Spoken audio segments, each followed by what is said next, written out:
you may be around the world, and thank you for joining us once again on truth2u.org. That's truth, the number 2 letter u.org. Joining me is the Director of Education and Counselling for Jews for Judaism in Canada. The website is jewsforjudaism.ca. Welcome back to the program, Rabbi Michael Skobac. Good day, Jono. How are you, my friend? Okay. Wonderful to have you back on the program. Of course, we are continuing in our series exploring the book of Psalms, chapter by chapter, asking the questions: who composed the psalm? What is it about? What was happening in the life of the author at the time of the composition? How does it apply to us today? And also, perhaps, what would Christianity have us believe about each psalm, and how does it deviate from the original intent? Today, we are in Psalm chapter 7, and it's quite different to the psalms that we've looked at already. I think it's different from a lot of the psalms. Well, it's a little bit longer, but immediately, verse 1, what I have is a meditation of David, which he sang to the Lord concerning the words of Kush, a Benjamite. Let me stop there. Do we know who, as far as I can see in the Tanakh, this Kush, the Benjamite, we don't have anything on him. Well, that's the big problem in this passage. And what's interesting is that the translation here is the little devil in the detail. The Hebrew word is obscure. The beginning Hebrew word here, you had it as a meditation by David. So clearly this is, we know that David is behind this psalm. But the Hebrew word here is a little obscure. It's shigayon. And meditation is, I would say a very iffy translation. What would you prefer?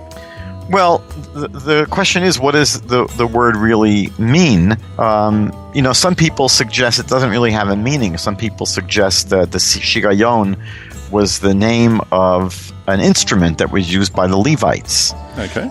Now, is there any evidence for that? So it's interesting that a form of this word comes up only one other time in the entire Tanakh, and it's in the prophet Habakkuk, chapter 3, verse 1, where the chapter begins, Tfilah leChabakuk hanavi al shigyonot. So it's a prayer by Habakkuk the prophet on the shigyonot, and it's usually they're translated as on this instrument, probably called a shigyonot. And so it's not really clear if this is really an instrument. Some people think that it might be a kind of tune, not the instrument, but the kind of tune itself. Might have been a shigayon LeDavid. So, and that's why I think the translation of meditation isn't horrible, because really when you're playing a song, this kind of really it's a spiritual religious poem. Really, it's for the purpose really of meditating. It's for the purpose, of first of all, David. It was a meditation of David. These are events in his life that led him to think and to reflect and to meditate. And the whole reason it's in the Bible for us is for us to encounter these thoughts and meditate on them. So it's not an awful translation, but it's a loose translation etymologically. Right. Now the clearest, or the most obvious Hebrew equivalent is to the word that means a mistake or an error. Like in modern Hebrew, a mistake is a shigiyah. And in classical Hebrew, a sin that was done unintentionally was called shogeg. It's in the Bible, by the way, in the book of Leviticus, chapter 4, I believe. There's a whole chapter on sins that are done unintentionally, and that's the word, at least a related word that's used. So the way most Jewish translations tackle this psalm is that this chapter is really, you could say, a meditation that deals with some kind of unintentional sin by David, or an error by David, or some render it as a mistaken choice that he made. So that is a little bit of a clue. It may not really solve all our problems, because we're going to see that it gets worse as we dive into it. But it seems, at least from the Hebrew, a shigayon really deals with some kind of error, mistake, or unintentional sin. As we continue to read, we'll find out he certainly believes himself to be innocent of. That's what's so strange, right? Meaning that what's really interesting. Well, I don't want to get into this yet, but usually we have noticed already, and we'll certainly see this in the rest of the book of Psalms, is that David is really continually consumed by his errors. Mm-hmm. He always seems to be, having remorse for what he's done that's wrong, and, he's plagued by his errors. And in this psalm, he takes a little bit of a more defiant attitude, right? Like he's insisting that he was really righteous, and whatever I got was undeserved, and so it is as opposed to chapter 6, the previous one, where he's kind of saying, okay, so maybe I deserve this, but does it have to last so long? This one, he's going, I didn't do anything to deserve this. Yeah, and he's sort of like indignant. There's a sort of indignance, so the whole psalm is interesting in that. At least it leads you to believe it's going to be some discussion of a mistake that he made, or some kind of even a sin, of a lapse, and yet he doesn't seem to be remorseful in this psalm. And then what we'll have to try and think about is what mistake or lapse is he referring to? So what we have to do is go a little bit further in this verse, right, and answer the question that you raised. What is this?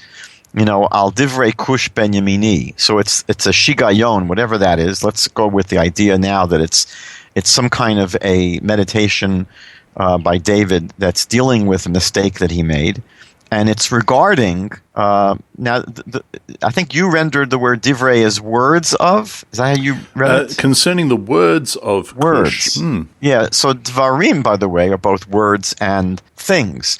So you really could read this either as the words of this person or the matters, right? The matters regarding. Really? For sure, because the word davar is either a thing or a word. Okay. So the question is, this is a $64,000 question, who is this Kush ben Yamini? And there isn't anyone that we could find in the Bible with that name. No. So Kush, by the way, let's make it a little more complicated, may not even be a name. Because Kush is an area, isn't Kush, well, hang on. It is an area. Of the south of the Nile, is that fair? It's an area, and the meaning in at least the normal Hebrew is that it refers to someone who is black. Right. So really, it's speaking about a black person, right? Maybe not a name. Maybe Kush is not a proper name here, but a black man from Benjamin, a son of Benjamin. So we don't really have anything clear here.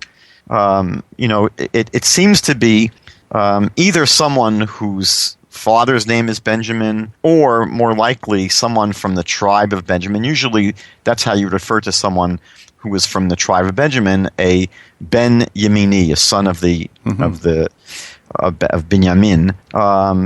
And we know that Saul, Shaul, was from the tribe of Benjamin. And the way, I'm not going to totally defend this yet, but the way this psalm is understood in virtually all classical Jewish interpretation is that it's really a psalm that to a great extent deals with David's relationship with Saul, and that the Kush ben Yamini is a reference to Saul, Shaul. What is the Kush part all about? Not clear. Rashi, who wrote about 1,000 years ago in France, says that Kush is used because, in the places where this was written, it wasn't common to see people who were black-skinned. And so Rashi says, just as someone with black skin, they stand out in the crowd. So Rashi says that so too Saul was someone who stood out for a few reasons. Number one, he was unusually tall. He wasn't just like anyone else. And the rabbis, at least, considered him to be, even though when you read the Bible, it's hard to say obviously, but the rabbis actually considered Shaul to be an extremely righteous person. He seems to have his gaps. Like the American joke would be like, aside from that, Mrs. Lincoln, how was the play?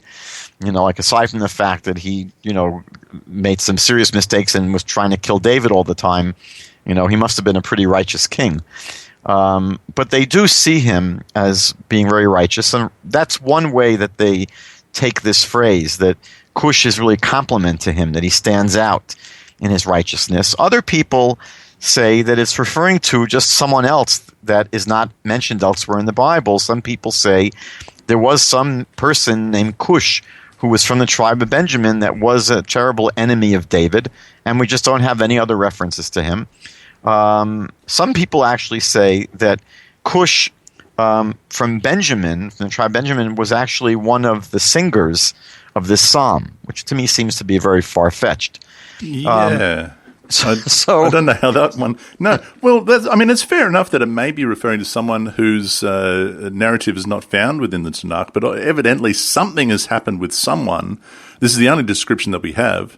And it's interesting that you should say that it may refer to the words of Kush or the things, and by that you mean perhaps the property of Kush? Well, possibly, but I think that the matters of, meaning concerning. The matters of. Well, let's continue on and see if we can make some sense of that. Now, what I would say is, by the way, just that the reading of this psalm as dealing with Saul has a lot of merit, meaning that we'll see that there are internal reasons why the psalm might be dealing with him, but okay. I think there's one major problem with it. Meaning that what's strange about the psalm is that it begins in the first verse by giving you the impression that, it's dealing with David's relationship with a particular person, right? We don't know exactly who it is, but what happens is that the psalm, as we go through it, though, doesn't really focus on an individual person. It shifts to a great extent to David's, adversarial relationship with his enemies at large.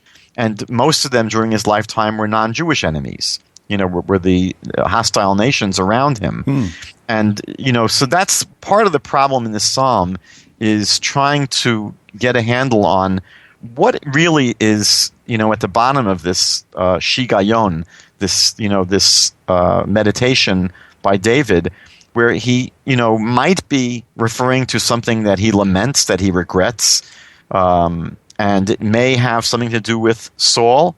And if it does, though, if it is really about his relationship with Saul, so why does everyone else get dragged into it? Meaning, why is it switched so quickly to, speaking about David, wishing that God will strike down his enemies, and it's clearly not one person he's speaking of.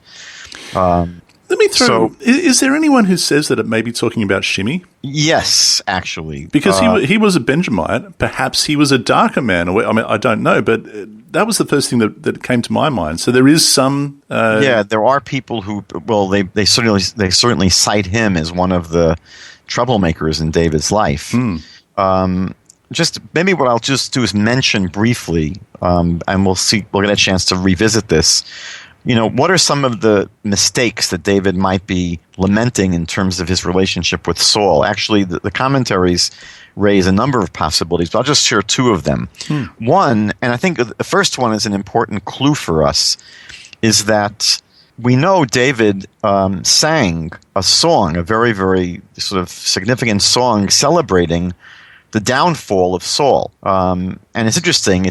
And when we get to Psalm 18, we're going to see that it's sort of strange in that this song appears actually in the book of Samuel. The second book of Samuel, chapter 22, is David's song that is basically sung, at the celebrating or commemorating or meditating on the downfall of his enemies, and it names specifically Saul. Among other enemies. And the almost verbatim, this chapter from 2 Samuel appears as Psalm 18. There are very, very minor differences.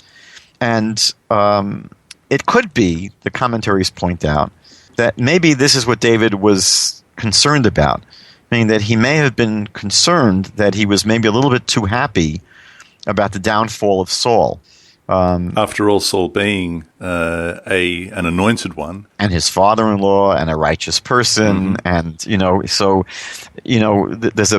a statement in the Talmud actually, but I think it may come up. Yeah, it comes up in the book of Proverbs as well, It says, "Bin pol oivecha al tismach." When your enemy falls, do not rejoice. So it's one thing to feel relieved, but to write a whole song celebrating the downfall of his enemies. It's a different thing to dance on their grave, right? Well, he wasn't quite doing that, but David was a very sensitive person, and if he went over the line, even in a subtle way, he may have been upset about that. Yeah, okay, all right. The other possibility, just one more, if I can just share one more. The commentaries point out that there were times when we know David had a chance to actually do away with Saul. One was in 1 Samuel chapter 24, where they come upon Saul, and David's men say, "Look, you have your chance now to just vanquish him. You can just get rid of him in one shot." And David, says, "God forbid, he's the anointed of God." So David just cuts off the corner of his garment. And we're told, this is in 1 Samuel 24, immediately after he does it, it says right there, I think it's in verse 6 there, that David had second thoughts. He felt guilty. Yeah, he did. About doing it, right? Yeah, even that. So that might be what this psalm here is referring to, his feelings of guilt and remorse over having disgraced the king in public, ruining the royal garment. I mean, something it bothered him to have done this, even though his men thought he was crazy. I mean, what are you talking about? You could have killed him. You should have killed him. They were encouraging him. But even cutting off the hem of, a corner of the hem of Saul's garment, David was bothered by that. So that's also cited as maybe something else that might be behind this psalm. But as I said, the problem is that it very quickly shifts, the whole content here shifts away from his relationship to Saul, and it really focuses more generally on those larger enemies, the Gentile kingdoms that were against him. And the only thing I can offer as a way of resolving this is when you go to Psalm 18 and when you go to 2 Samuel chapter 22, the song that he sings, really sort of celebrating and feeling good about finally being relieved of all of the enemies that are attacking him. It specifically says it was sung regarding Saul and the other enemies. So it could be that somehow this this relationship between David and his enemies always ties together Saul among the other enemies, and maybe Saul is always highlighted because in many ways he may have been the most difficult enemy, because whereas David would be able to strike back at his Gentile enemies, the Gentile kingdoms that were attacking him, he couldn't kill Saul. He felt restrained. And so in many ways Saul was a more implacable kind of foe because his hands were tied. But I think it presents a little bit of tension. So that's the bottle I'm smashing on the ship to launch this little chat. Okay. Well, it continues, says, "O Lord my God, in you I put my trust. Save me from those who persecute me and deliver me, lest they tear me like a lion, rendering me in pieces, while there is none to deliver." And I want to come back to that phrase, like a lion. We'll look at that later on. But spoiler alert. That's the introduction. Yeah, well, that's actually the beginning of the psalm, right? Verse 2 is where he gets into it. Yeah. It's interesting, by the way, that this phrase comes up so much in the Jewish-Christian interface, the idea of salvation and saving. He prays here that God should save him. And it's very clear here that when you read this verse, this word in the Hebrew scriptures, it doesn't have the same meaning as we find in the Greek scriptures. In the Greek scriptures, salvation and being saved just always deals with rescuing people from their sins. That's why in Matthew chapter 1, verse 21, it says that his name would be called Jesus, Yeshua, because Yeshua is the word meaning salvation in Hebrew. And it says he'll save his people from their sins. And so, you see very clearly here that the word is used just in a very, very different way, that in the Hebrew scriptures, salvation basically is being rescued from physical danger, from political danger, from enemies. It doesn't have to do with, David here is not pleading that God should save him from his sins. And you're right. Verse 3 is verse 3 in your text as well. It's always one behind in the English because it doesn't treat the heading as a verse. So I've got that. It's actually verse 2 in the Christian translations. Okay. But in verse 3, lest they tear me like a lion. Should I ask you now? This is our spoiler alert for Psalm 22. Well, it is, just briefly. I mean, the word in question is ka'ari, but I think this is ka'ariya. Is that correct? Ka'ariye. Ka'ariye. Yeah. It's a very similar form of that disputed verse in Psalm 22, which in Christian Bibles is translated as they pierced my hands and feet. There it's ka'ari. Ka is the Hebrew letter that means the letter of similitude. Ka-like. Ari, a lion. Mm-hmm. Now, usually a lion is aryeh, is the full form. But the shorter form would be ari. So here it's ka-aryeh, like a lion. Mm-hmm. And by the way, I think every single Christian translation of the Psalms translates this as like a lion. None of them have anything about piercing in this, although he's afraid of being torn, right? Like apart, like a lion dismembering without a rescuer. It's interesting, by the way, that some of the commentaries say that why does David here speak about, because obviously it's probably not literally speaking about his concern about being torn apart by a lion. It's a metaphor for his enemies. But why use this metaphor? So they say that just like a lion is the king of the beasts, so he's using it as a metaphor for Saul, who was the king of Israel. That might be the reason that he highlights this idea of the lion. But you're right. And there's going to be, by the way, another spoiler alert in a few verses, another very important piece of the puzzle in terms of understanding what this word means vis-a-vis Psalm 22. Mm-hmm. So here you're right. This is a preview, for the months ahead when we finally get to Psalm 22. In probably about 7 years, we'll be there at Psalm 22, and we'll come back to this. But just make a note while we're there. And it continues, rendering me in pieces while there is none to deliver. O Lord, my God, if I have done this, if I have done this. Now, it's the this that we don't know what it is, but it says, if I have done this, if there is iniquity in my hands, if I have repaid evil to him who was at peace with me, or have plundered my enemy without cause, let the enemy pursue me and overtake me. Yes, let him trample my life to the earth and lay my honor in the dust. Selah. Michael. Yeah, so here he's, obviously, this is, I think, even a little bit out of character for him, that he's protesting here his innocence, and he's saying that none of the things that I'm being accused of are true. He's saying on the contrary, I was good to the people that were tormenting me. He says I didn't do any of the terrible things that I'm being accused of to justify my troubles. I even look what I did. I mean, again, if you look at this as being about Saul, I spared his life. I could have killed him. Mm-hmm. One thing, sorry to interrupt you, but one thing that may suggest that it's not about Saul, in verse 5, if I have repaid evil to him who was at peace with me, Saul certainly wasn't at peace with him. That's true, although they started off at peace. That's true, yeah. And he might be saying, by the way, right, that certainly Saul's attitude was not one of peacefulness towards David, but certainly David felt no enmity towards Saul, right? I felt certainly at peace with him. And there were other times, by the way, in 1 Samuel 26,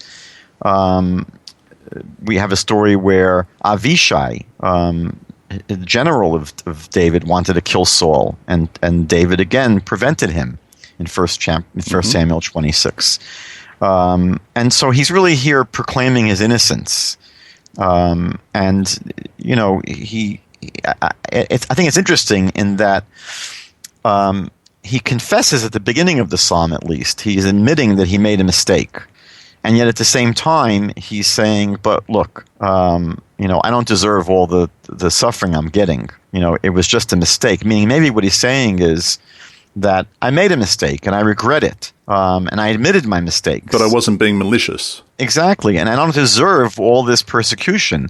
And it's interesting, by the way, that this idea of admitting up to mistakes is exactly why the kingship was taken from Saul and given to David, because the one really great fault of Saul is that he didn't own up to his mistakes.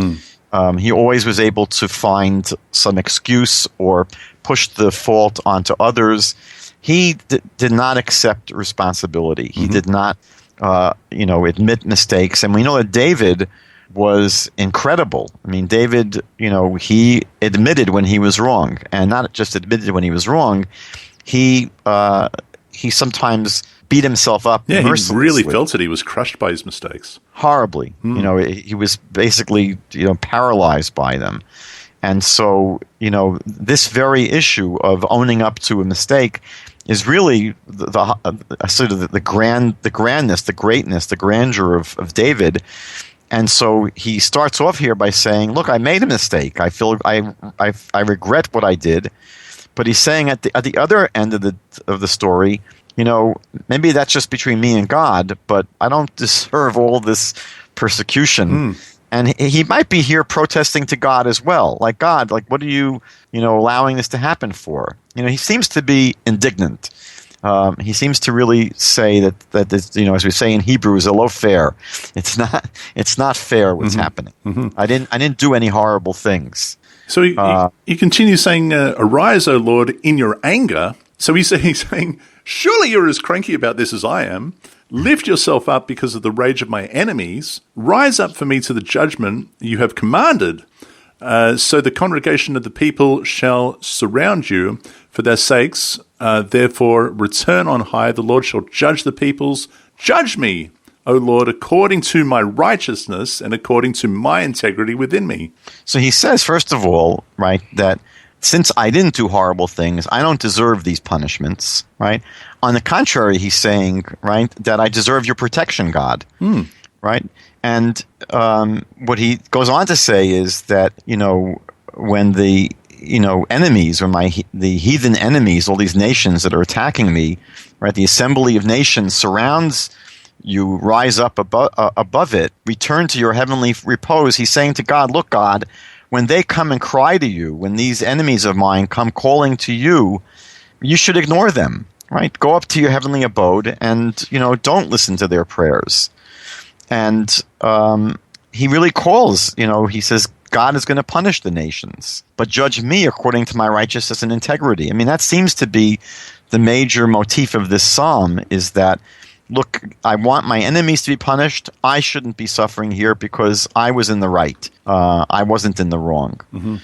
And in the very next verse, he goes even further. He speaks about being righteous. Judge me according to my righteousness and according to my integrity. Oh, but the wicked. I mean, he really goes hard here, doesn't he? Yeah, and he's doing something here which is, again, one of the real central points of contrast between the Hebrew Bible and the Greek Testament, meaning that, you have, at least in the teachings of Paul, a very definitive theology which says that mankind is inherently corrupt and wicked. And, Paul goes on to declare there is no one who is good. There's no one who is righteous. We're all wicked. The basic premise is that, with the sin of Adam and Eve in the Garden of Eden, Satan came to essentially corrupt mankind, where we are, as many Protestant denominations insist, we are miserable sinners. The T in tulip stands for total depravity. That's the judgment, and the idea is that because we are so totally corrupt and unable to live righteous lives, God had to send his only begotten Son to die on our behalf so that he could take our sins upon him. You see that in the book of Psalms. Really, it's one of the major themes in Psalms. We're going to see this over and over again. And by the way, in Proverbs, which was written by David's son, Solomon, there's a contrast. It doesn't say everyone is wicked, everyone is terrible, everyone is filthy, everyone is dirty, everyone is, is basically a total loser. There's a contrast between the righteous and the wicked. And that contrast is constantly coming up here in this verse, right? Let the evil of the wicked vanish, but sustain the righteous, right? So there are wicked people and there are righteous people. And it's interesting, by the way, that he doesn't pray for the wicked to vanish. He prays for the evil to come to an end. The wicked to vanish. There's a famous story in the Talmud where I think Rabbi Meir, there was some hooligans in his neighborhood, and he was basically praying for them to drop dead. And his wife said to him, right, this is in Tractate Brachot in the Talmud 10a, his wife says to him that you shouldn't pray for the wicked themselves to be destroyed, but you should pray for the wickedness to be destroyed, meaning that you should pray for them to repent. And I think she quotes Psalm 104, verse 35, which says, let sins depart or cease from the world, right? Not sinners. We don't pray for the end of sinners, but the end of sin. For I have no pleasure in the death of the wicked, says God in Ezekiel chapter 18. Exactly, right? That's not what God's agenda is. So it continues and says, for the righteous God tests the hearts and minds. My defense is of God, who saves the upright in heart. Very much in the face of Pauline theology. Well, you're right. The idea that David is able to say with a straight face, right, that I'm someone. I mean, we have David speaking about himself. He was brutally honest about himself and his self-assessment, but God considered him to be righteous, and he himself, he refers to himself as a chassid, as a pious one. Here he speaks about himself as upright of heart. In the previous verse, he's righteousness and he's righteous. I mean, it's very clear that, human beings have the potential to be upright of heart, to be righteous, to be good in the eyes of God.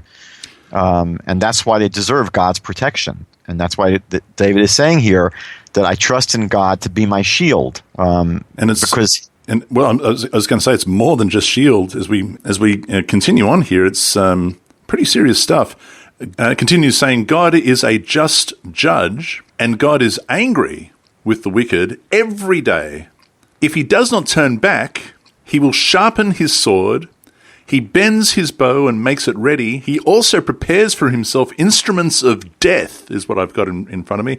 He makes his arrows into fiery shafts. Michael. Yeah, I mean, he's ramping it up here, as we say. He's ramping it up, yes. He's really saying that this is serious business, that, although it's interesting is that he doesn't outright, just simply wish for his enemies to be killed. He seems to be, here at least hoping, right, or at least opening up the possibility of them repenting, right? It says in the verse, if he does not repent, God is going to sharpen his sword. Meaning that David doesn't just pray that they get wiped out. He's sort of opening up this hopefully the possibility that they will return, they will repent, they will change. But if they don't, God has prepared deadly weapons, right? And he'll use his arrows against these in hot pursuit, meaning he is saying that, God is not going to allow injustice to go on indefinitely. And, wicked people will be punished. But God does give people every chance. We know that throughout the Bible, that's what you were quoting before in Psalm 18, in Ezekiel 18, that God is not out to get people. And he does give them opportunities to repent and to change.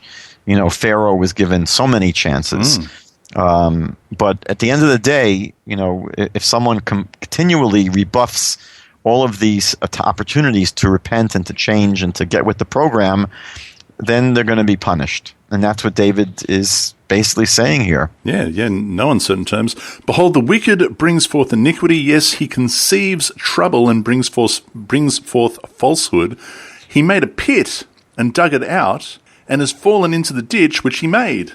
it's very interesting, by the way, that he's really saying here that in many ways he's dug his own grave. They really, their evil plans will often backfire on them. It's interesting that here you have Saul that was pursuing David for such a long time with the intention of running him through with his sword. And what happens to Saul? He ends up falling upon his own sword, right? On the very sword that he wanted to use on David, we see in 1 Samuel chapter 31, verse 5, that he ends up falling on his own sword. True. And really, what happens to people, this is, I think, a spiritual lesson of the Bible, is that, sin and evil basically brings, their own negative consequences. It really, you don't even need to have, God coming from the outside and punishing people. They really ruin their own lives. And so, that's what David is saying here, that they will ultimately, fall into the very, very evil designs that they had for others. I just wanted to mention that, we highlighted before Psalm 22 about the like a lion. So this verse here, I think it would be, 17 in your edition? This verse... he digs a pit, digs it deep, only to fall into his own trap. Yeah, in the Hebrew, it's actually 15 16. in the... Yeah, it's 15 in... Okay. 15 in the Christian translation. Christian translations. So if you go to that controversial verse in Psalm 22, we'll be doing this, and you think a few months, few years. I think sooner, God willing. So, so the word there is, as I mentioned, it's ka'ari. Yep. Ka'ari. Now, it really means like a lion. What Christian apologists say is that it comes from the root kara, which they say it means to pierce. So they claim that, if you go to the etymological root of the word, it has the root for piercing. Yet, kara, it's chaf resh hey, those three letters, it doesn't mean to pierce. Actually, there are other roots in Hebrew, like dakar in Hebrew would mean to pierce. And we see that in the book of Zechariah. Yep. But here in this verse, you see that the root of kara means to dig. He digs a pit, not that he pierces a pit. And you also see this if you go to Psalm chapter 40, verse 7. It says there, Oznayim karita li. My ears you dug out, my ears you opened. So this word will come up, and we'll have to analyze, because there's a lot of ink that's spilled on the meaning of this word in Psalm 22, ka'ari. But here you see sort of the refutation of what Christian apologists will claim, that the word there has the root meaning to pierce, and it simply means lion, but if it has any etymological similarity, it's to this word for digging, which is not the same as piercing. Right. I hope that wasn't too technical. No. And we'll go into a bit more detail when we get to Psalm 22. We go to now it must be 17 in the Hebrew. His trouble shall return upon his own head, and his violent dealings shall come down upon his own crown. And as you mentioned, that's what happened to Saul. He did fall upon his own sword when he was seeking for so long to run the sword through David. Yeah, and basically this just simply repeats the same theme as the previous verse. It's interesting that one of the stylistic things in the Bible in general, it often happens within the verse. This idea of parallelism.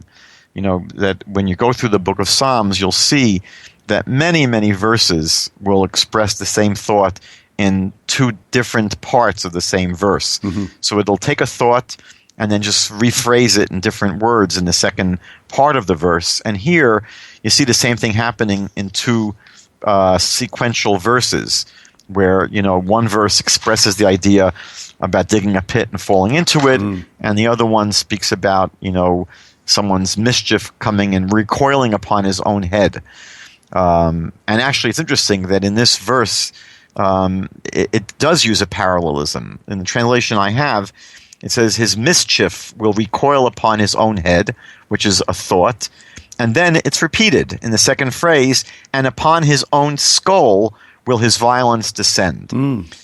So again, it's very, very typical of the style of the Psalms to just basically have a sentence with two phrases where each one basically parallels the other.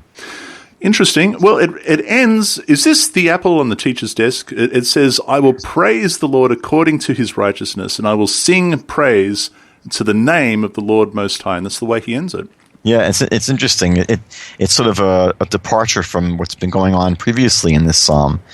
Because he seems to have, gone through different shifts in, what was occupying his attention, right? He begins the psalm by really pleading for God to deliver him, and then he defends, his own reputation, from those enemies that try to, give the impression that he was the one that was wicked. And then he starts to ask God to, take vengeance against his enemies. Yeah. He wants God to reveal his righteousness. David, expresses that he's sure that God is going to mete out justice to the wicked people, and he has faith that the wicked are going to be destroyed. And, those are all basically prayers in many ways. But then, as in many Psalms, David, is confident that his prayers are going to be answered. Mm-hmm. So it's almost like at the end, it's like thanking you in advance. Yeah. Right? Like it is. Yeah. He's like, look, God, I know that you're a righteous God, and I assume that, that your judgment against the wicked will be completed. And it's interesting that he says here that he thanks God according to his righteousness, which basically I think it means that I'm thanking you, God. Or I will thank. Actually, the Hebrew is in the future tense. I will thank you, God, according to your righteousness, and I will sing praises to God's who is most high. Mm-hmm. And it's interesting that, in at least in rabbinic literature, there's a motif of actually not only thanking God when things seem to be working out, because it seems that that's what David's saying here, that his thanking of God is going to, sort of depend or be, commensurate with God's acting according to his righteousness. Mm-hmm. But the Talmud says that we really should thank God for everything, even if we don't see any benefit now. Meaning, even if what we're experiencing now is negative, we should thank God. The Talmud says, in the same way that we thank God for the good things in life, we should also be thankful for the things that seem negative in our lives. Because he is just. Ultimately. And, ultimately we don't see the hidden good in everything that God does. Everything will ultimately turn out for the best. And the other thing is, there's a beautiful story where one of the, great rabbis was approached by someone who said he couldn't understand how in the world is it possible for, the Talmud to say that we have to be thankful to God for everything in life, both the good and the bad. He said, I can't understand that. It doesn't make any sense. So the rabbi said, you know what? You have to go see someone named Zusha of Anapol. He says, he will be able to explain this to you. So this fellow travels all the way to the city of Anapol, and he asks around, where is this, Rabbi Zusha? And he assumed that this rabbi is going to be living in a nice place in the middle of the town. No, he's living, way beyond the outskirts of this little town in the middle of nowhere. And he finally finds this big beaten down little shack that, nothing. It looks like it hasn't been repaired in 200 years. He knocks on the door and he says, are you Zusha? He says, yes. He can't believe he's looking to this place that looks like it's the most impoverished little shack on the planet. And he says, I was sent here to ask you a question. He said, can you explain to me how it's possible for us to be commanded to be thankful for everything in life, whether it's good or it's bad? And Zusha said to him, I don't know why anyone would send you to ask me. He said, nothing bad ever happened to me in my life.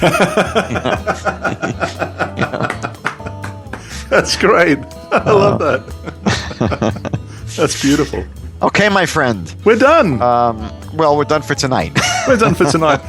So that is chapter 7. We'll be back to do chapter 8 sometime soon in the future. And thank you so much. Again, Rabbi Skobac of Jews for Judaism in Canada, the website jewsforjudaism.ca. That's jewsforjudaism.ca. Make sure you go there and also visit the YouTube channel, Jews for Judaism. And I look forward to speaking to you again very soon, my friend. It'll be wonderful again. In the meantime, dear listeners, be blessed and be set apart by the truth of our Father's word. Shalom.